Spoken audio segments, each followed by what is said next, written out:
صحیح بخاری حدیث نمبر 12۔ حدثنا عمرو بن خالد قال حدثنا الليث عن يزيد عن أبي الخير عن عبد الله بن عمرو رضي الله عنهما أن رجلا سأل النبي صلى الله عليه وسلم أي الإسلام خير؟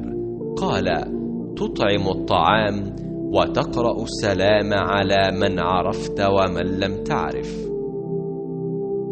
ایک دن ایک آدمی نے حضرت صلی اللہ علیہ وسلم سے پوچھا کہ کون سا اسلام بہتر ہے؟